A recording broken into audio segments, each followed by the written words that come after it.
In this guide, you'll learn how to fix sleep focus turning on automatically on your iPhone. Let's get started. First, if it's currently active, you'll usually see a small bell icon at the top of your screen, which means notifications are being limited. The quickest way to turn it off is through the control center.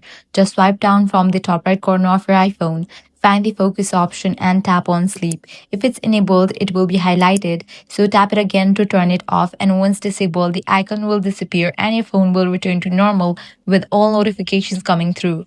Now, if sleep focus keeps turning on by itself, it's likely due to a schedule. To stop that, open your settings, go to the option focus.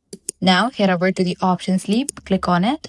Now, scroll down and navigate to the section schedule. Click on it and toggle off for the option schedule. Now, it won't activate automatically.